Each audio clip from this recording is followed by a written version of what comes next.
السلام علیکم ورحمۃ اللہ وبرکاتہ۔ بسم اللہ الرحمن الرحیم۔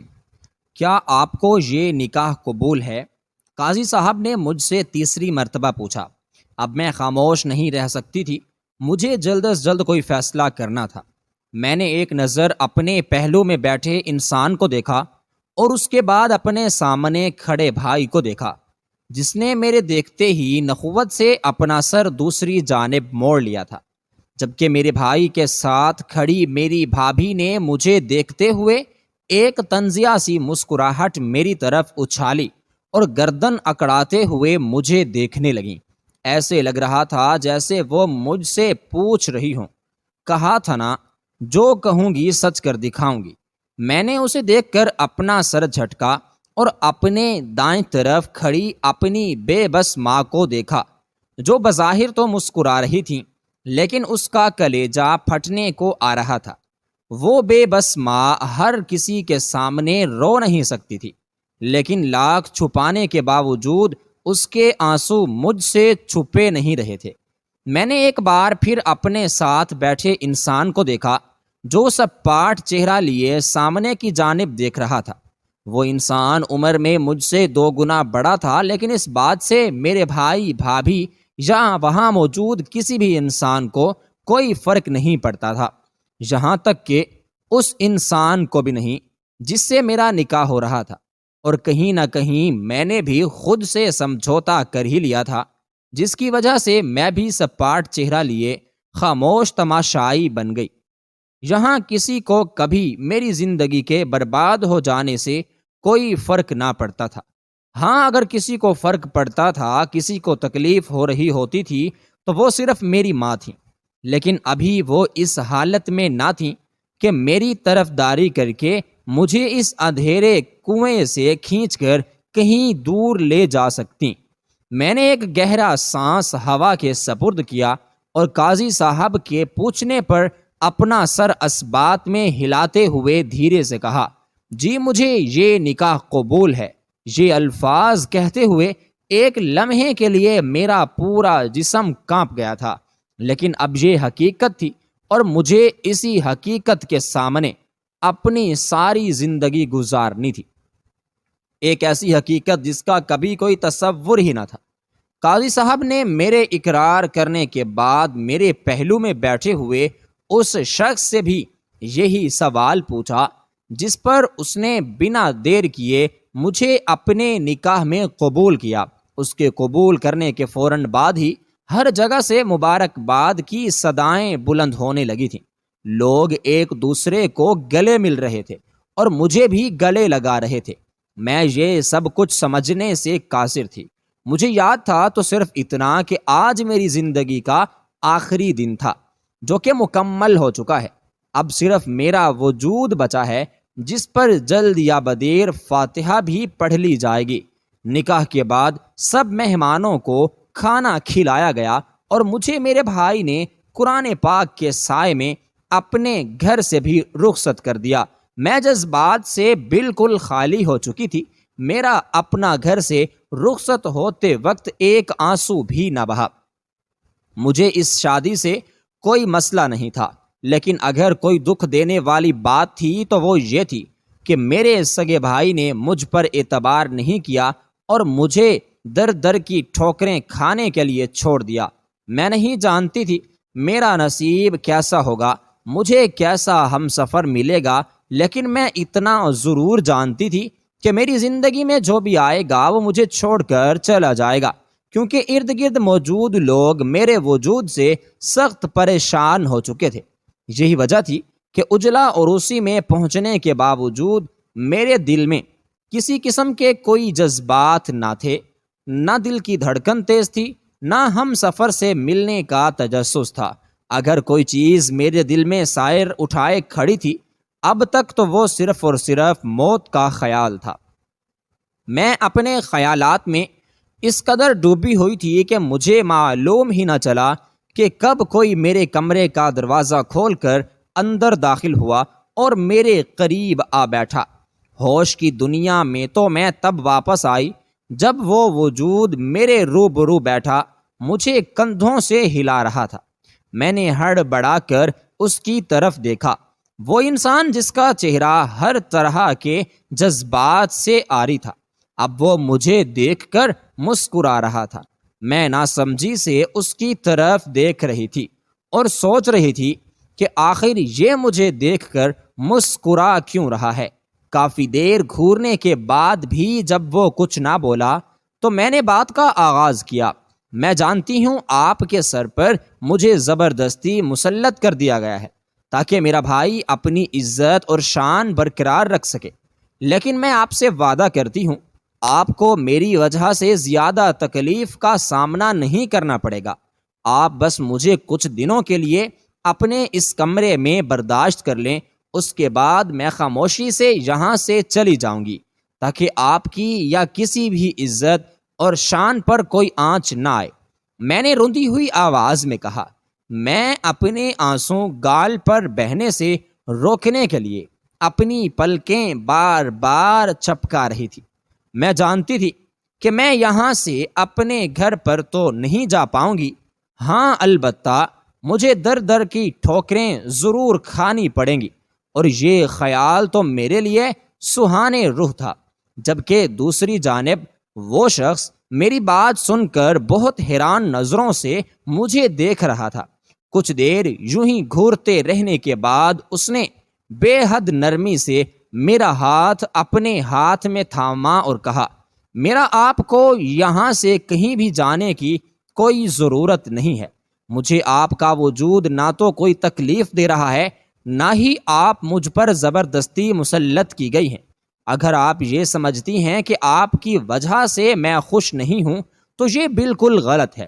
اس خیال کو اپنے دل سے نکال دیں، کیونکہ میں آپ کا شوہر ہوں اور آپ سے محبت کرتا ہوں، اور آپ کی عزت کا خیال رکھنا میرے لیے میری شان اور عزت سے بڑھ کر ہے، لہٰذا آئندہ ایسا مت کہیے گا۔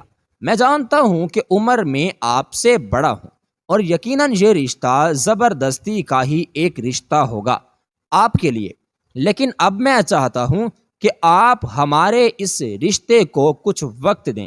اگر آپ کو وقت دینے کے بعد بھی یہ لگے کہ آپ میرے ساتھ نہیں رہ سکتی تو یقین مانیں آپ کو یہاں سے کہیں جانے کی بالکل ضرورت نہیں ہوگی، بلکہ میں تو باعزت طریقے سے آپ کو آپ کے گھر چھوڑ کر آؤں گا۔ جیسا آپ چاہیں گی میں بالکل ویسا کروں گا، لیکن اپنے دل و دماغ سے یہ خیال بالکل نکال دیں کہ میں آپ کو در در کی ٹھوکریں کھانے کے لیے چھوڑ دوں گا۔ آخری بات اس نے سخت لہجے میں کہی تھی۔ میں سر اٹھائے حیران نظروں سے اس کو دیکھ رہی تھی، کیونکہ جہاں تک مجھے بتایا گیا تھا اس کے مطابق شاہ زین شادی کے لیے راضی نہ تھا۔ اس کی بی جان نے اس شادی کے لیے بہت زور دیا تھا، لیکن یہاں میرے روبرو بیٹھ کے وہ تو کوئی اور ہی بات کر رہا تھا۔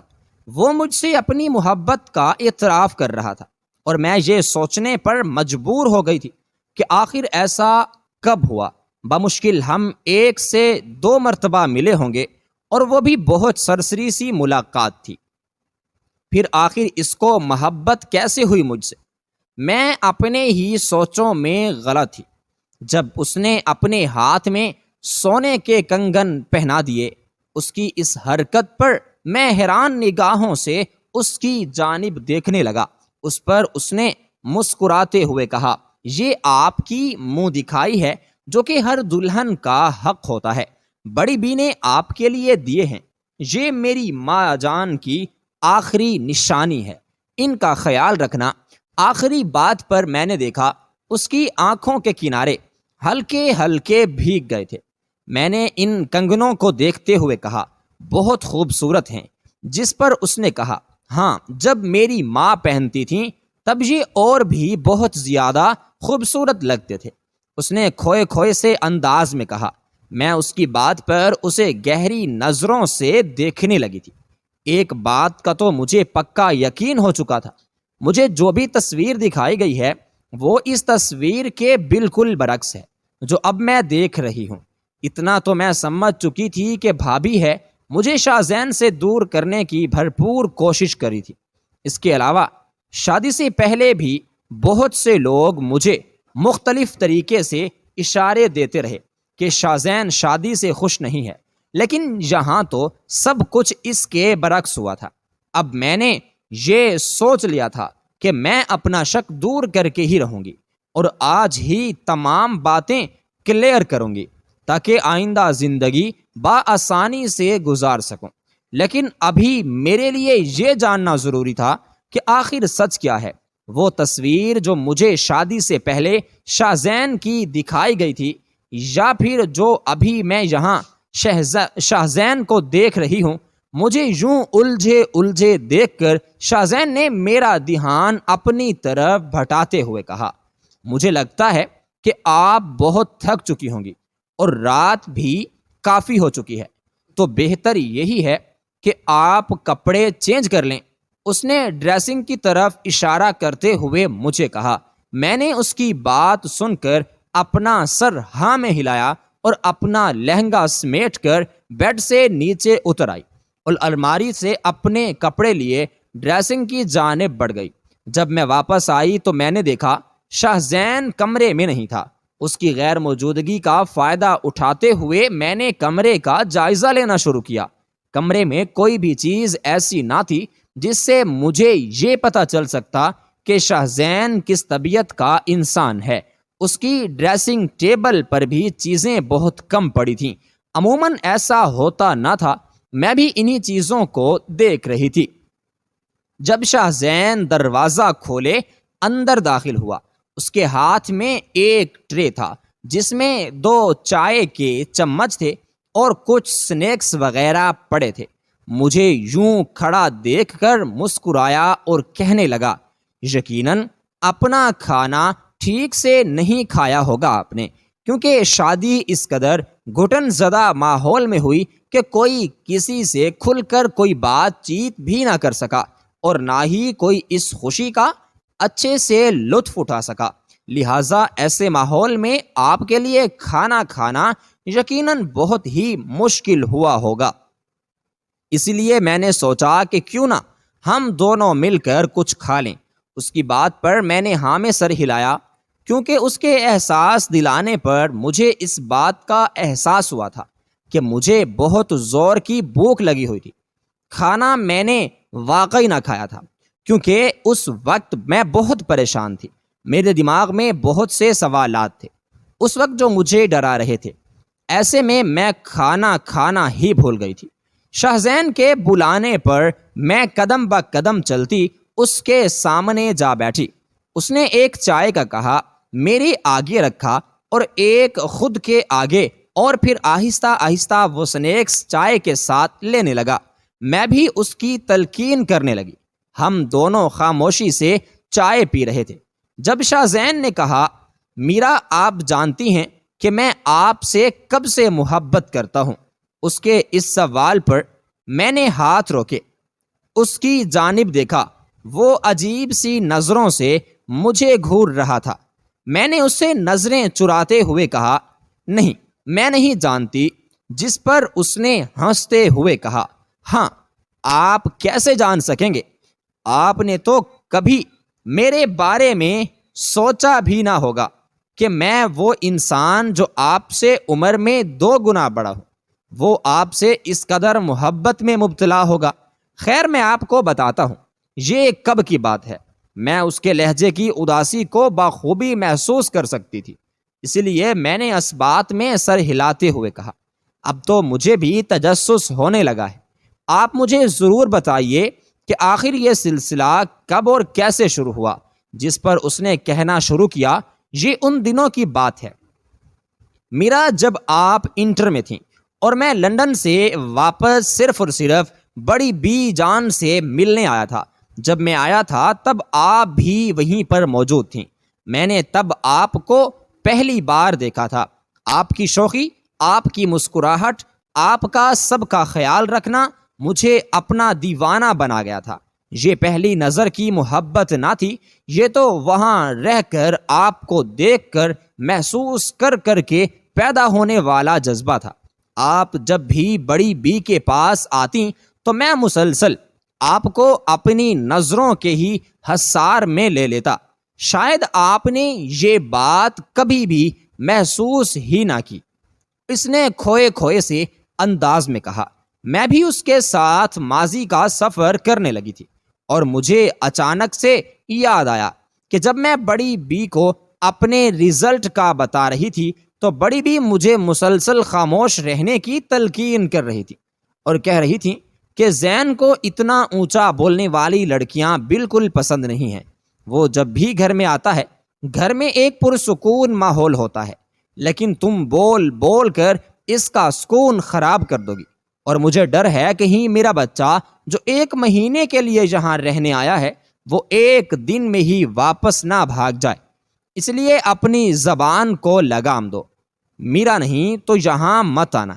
1 ماہ تک بڑی بی نہیں مجھے ڈانٹتے ہوئے کہا تھا، اور تبھی کوئی وجود میرے کمرے میں داخل ہوا تھا۔ میں بڑی بی جان سے ناراض ہو کر اٹھ کھڑی ہوئی تھی اور دوسرے دروازے سے کمرے سے باہر کی طرف چلی گئی تھی۔ میں آنے والے کو نہ دیکھ سکی تھی۔ وہ سب یاد آتے ہی میں نے حیران نظروں سے شاہ زین کی طرف دیکھا۔ وہ ابھی بھی کھوئے کھوئے انداز میں بتا رہا تھا، میں یہاں پر رہنے تو صرف اور صرف 1 ماہ کے لیے آیا تھا، لیکن آپ سے ملنے کے بعد میں واپس لندن جانا چاہتا ہوں، اور میں اس میں بھول ہی گیا تھا۔ آپ روز صبح اور رات میں چھت پر ٹہلنے آتی تھی۔ جب مجھے آپ کا یہ شیڈول پتہ چلا تو پھر میں نے بھی اس کی پیروی کرنا شروع کر دی۔ آپ جانتی ہیں، میں آپ کی ایک جھلک دیکھنے کے لیے دیوانوں کی طرح آپ کا انتظار کرتا تھا۔ میں چاہتا تھا کہ میں باعزت طریقے سے آپ کو اپنی بیوی بناؤں، آپ سے اپنی محبت کا اظہار کروں، لیکن میں نہیں جانتا تھا کہ حالات اس طرح کا رخ لے لیں گے اور آپ کو دنیا کا اتنا دردناک روپ دکھانا پڑے گا۔ اس نے قرب سے آنکھیں بند کر لیں۔ تھک اور اچانک مجھے بھی وہ لمحہ یاد آ گیا تھا جب میں روز کی طرح رات چھت پر ٹہلنے کے لیے گئی تھی۔ میں اپنی ہی سوچوں میں گم تھی کہ جب اچانک ہی کسی نے پیچھے سے آ کر مجھے پکڑ لیا تھا۔ یہ سب کچھ بہت ہی اچانک ہوا تھا، جس کی وجہ سے میں کچھ سمجھ ہی نہ پائی تھی۔ اس انسان کی گرفت اتنی مضبوط تھی کہ میں اپنے آپ کو ہی سنبھال نہ پائی، اور میری ساری ہمت طاقت مجھے اپنے وجود سے جاتی ہوئی محسوس ہوئی۔ میں نے خود کو آزاد کروانے کی ناکام کوشش کی تھی، لیکن وہ انسان مجھے چھوڑنے پر بالکل رضامند ہی نہیں تھا۔ میرا دماغ آہستہ آہستہ معاف ہونے لگا تھا۔ ہوش تو مجھے تب آیا جب بھائی بھابھی سب نیچے سے اوپر آ گئے، اور جب بھائی نے مجھے ایک لڑکے کے ساتھ دیکھا تو وہ حیران رہ گئے۔ میں بھائی کے چہرے پر بے یقینی دیکھ کر زور زور سے نفی میں سر ہلانے لگی تھی، اور کہنے لگی تھی کہ بھائی نہ جانے یہ کہاں سے آ گیا، میں تو اوپر ٹہلنے آئی تھی۔ اس سے پہلے کہ میں اپنی بات مکمل کرتی، بھائی نے میرے منہ پر ایک تھپڑ دے مارا تھا۔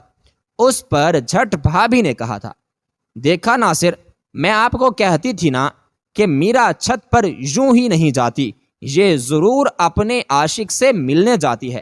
دیکھ لیا آپ نے آج اس کے کرتوتوں کو۔ میں کہتی تھی نا کہ اس پر نظر رکھیں، لیکن آپ کہتے تھے نہیں، میری بہن ہے، مجھے یقین ہے۔ دیکھ لیں کیسے مٹی میں ملا دیا اس نے آپ کے یقین کو۔ بھابھی نے ہاتھ ملتے ہوئے اداسے سے کہا تھا۔ میں نے بھائی کی طرف دیکھا جو کہ مجھے اجنبی نگاہوں سے دیکھ رہے تھے۔ میں نے اپنی بات کی تصدیق کرنا چاہی، بتانا چاہا کہ میں نے ایسا کچھ نہیں کیا۔ بھائی، میں نہیں جانتی یہ لڑکا کون ہے۔ جس پر بھائی نے صاف ہاتھ اٹھا کر مجھے روک دیا اور کہا میرا کی شادی کی تیاری کریں، منصور سے میرا اگلے ہفتے نکاح ہے۔ یہ سنتے ہی میرے پاؤں کے نیچے سے زمین نکل گئی تھی، کیونکہ منصور میری بھابھی کا بھائی تھا، اور بھائی اچھے سے جانتے تھے کہ وہ شرابی، جواری اور بدکار انسان ہے، لیکن پھر بھی بھائی نے میری شادی منصور سے کروانے کا فیصلہ کر لیا تھا۔ میں بہت روئی تھی، بہت منتیں کی تھیں بھائی کی، لیکن بھائی نہ مانے۔ آخر کار ہمارے گھر کے اس معاملے کے بارے میں بی جان کو بھی معلوم پڑ گیا۔ بی جان نے بھائی کو اپنے پاس ملنے کے لیے بلا لیا۔ امی بی جان کے بلانے پر ہم سب کو لیے وہاں چلی گئیں۔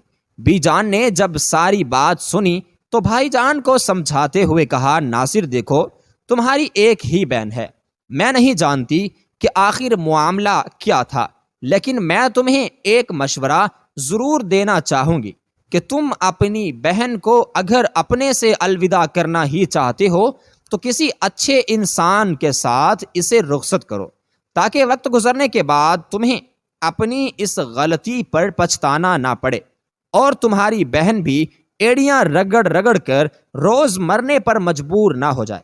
بی جان نے ختمی انداز میں کہا، جس پر ناصر بھائی نے بے بسی سے ہم سب کی طرف دیکھا۔ یہ وہ ناصر بھائی تھے جو مجھ پر کبھی اپنی جان چھڑکتے تھے، لیکن آج وہ میرے لیے ایک سخت پتھر دل انسان بن چکے تھے۔ میری لاکھ منتیں بھی ان پر کوئی اثر نہ کر سکیں۔ امی کا رونا وہ برداشت کر گئے، لیکن نہ جانے کیوں بی جان کے سامنے وہ سر جھکائے خاموش بیٹھے تھے۔ بی جان کی بات خاموشی سے سننے کے بعد ناصر بھائی نے بی جان سے کہا، تو آخر آپ ہی بتا دیں بی جان، میں میرا کے لیے کون سا ایسا لڑکا لے کر آؤں جو اس کو اس کے ان کرتوتوں کے باوجود اپنا لے اور باعزت طریقے سے اپنے گھر لے جائے اور کبھی طلاق کا داغ بھی اس پر نہ لگنے دے۔ بھائی نے ایک گہرا سانس لیا اور کہنے لگے، منصور میرے لیے گھر کا دیکھا بھالا لڑکا ہے، میں جانتا ہوں اس میں کچھ بری عادات ہیں، لیکن میرا کا بھائی ہونے کے ناطے میں ساری زندگی کے لیے اس کے ساتھ کھڑا رہوں گا، اسے کوئی تکلیف، اسے کوئی اذیت نہیں ہونے دوں گا۔ بس آپ زیادہ بحث نہ کریں اور اس معاملے کو مجھ تک ہی رہنے دیں۔ بھائی نے بہت کمزور دلیل دے کر صاف اپنے ہاتھ کھڑے کر دیے تھے، جس پر بی جان دھیمے سے مسکرانے لگیں اور کہنے لگے، ناصر ساری زندگی تم اپنی بہن کا مالی بوجھ تو اٹھا سکتے ہو، لیکن اس کے جذباتی بوجھ کو اٹھانے کی ہمت نہیں ہے تم میں، اس لیے بہتر یہی ہے کہ اپنے اس فیصلے سے دستبردار ہو جاؤ۔ اور رہی بات ایک اچھے باعزت انسان کی، تو اگر تم چاہتے ہو کہ تمہاری بہن ایک اچھی ہم سفر کے ساتھ ایک اچھی زندگی جیے، تو میں تم سے اپنے پوتے شاہ زین کے لیے تمہاری بہن میرا کا ہاتھ مانگتی ہوں۔ جس پر ناصر بھائی کے ساتھ ساتھ میں، بھابھی، امی جان سبھی حیران رہ گئے تھے۔ ناصر بھائی تو جیسے کچھ کہنا ہی بھول گئے تھے، وہ مسلسل مجھے حیران نظروں سے بی جان کو بس دیکھے ہی جا رہے تھے۔ بی جان کیا آپ سچ کہہ رہی ہیں؟ ناصر بھائی نے اپنی حیرت کم کرنے کے لیے کہا، جس پر بی جان نے اس بات میں اپنا سر ہلاتے ہوئے کہا، ہاں ناصر، میں بالکل سچ کہہ رہی ہوں، مجھے میرا بہت پسند ہے، اور وہ جو لڑکا اس کے ساتھ چھت پر تم نے دیکھا تھا، ہو سکتا ہے وہ پہلے سے ہی کہیں چھت پر چھپ کر بیٹھا ہو، کیونکہ میری عمر میں انسان بہت تجربے کار ہو جاتا ہے، اس لیے میں میرا کو اپنے تجربے کی بنیاد پر پرکھ سکتی ہوں، تو تم وہ معاملہ تو بالکل چھوڑ دو۔ بی جان، میں بڑی صفائی سے اس کے کردار پر لگے داغ کو صاف کر دیا تھا۔ میں بی جان کی بہت مشکور تھی اور نم آنکھوں سے ان کی طرف دیکھ رہی تھی۔ ناصر بھائی کچھ وقت کے لیے خاموش ہو گئے اور آخر کار انہوں نے سر اٹھاتے ہوئے کہا، ٹھیک ہے بی جان، مجھے شاہ زین کا رشتہ اپنی بہن کے لیے قبول ہے، لیکن میری شرط یہی ہے کہ اگلے ہفتے ہی نکاح ہوگا۔ یہ کہتے ہی ناصر بھائی اٹھ کھڑے ہوئے، ہم بھی ان کے ساتھ ناچار چل پڑے۔ گھر واپس آنے پر بھائی نے امی کو کہا کہ میرا کی شادی کی تیاری کی جائے۔ میں نے بہت واویلا مچانے کی کوشش کی، کیونکہ میں ابھی شادی کو نہیں کرنا چاہتی تھی، لیکن قدرت تو میری قسمت میں کچھ اور ہی لکھ بیٹھی تھی۔ ان 8 دنوں میں بھابھی نے آتے جاتے مجھے یہ جتانا شروع کر دیا کہ بی جان اور شاہ زین نے مجھ پر ترس کھایا ہے، اور وہ لوگ صرف اور صرف خود کو بڑا ثابت کرنے کے لیے ایسا کر رہے ہیں۔ اس کے علاوہ انہیں میں بد کردار ہی لگتی ہوں۔ بھابھی کے الفاظ مجھے نشتر کی طرح چبھتے تھے اور میں بس دن رات اللہ سے رو رو کر دعائیں مانگتی تھی کہ اللہ میرے حق میں آسانیاں پیدا فرما دے، مجھے استقامت عطا کر دے اور اس نکاح سے کسی طرح میری جان چھوٹ جائے۔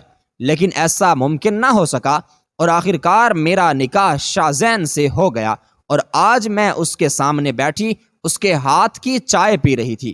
ماضی کے تانے بانے ایک دوسرے کے ساتھ میں جیسے جیسے میں جوڑتی گئی، مجھے پر ویسے ویسے انکشاف ہونے لگے، اور میں سمجھ گئی کہ جو شاہ زین اس وقت میرے سامنے بیٹھا ہے وہ حقیقی شاہ زین ہے، وہی سچ ہے، جبکہ وہ خیالی شاہ زین میں نے اپنے دماغ میں بنا لیا تھا وہ میری نظر کا دھوکہ تھا۔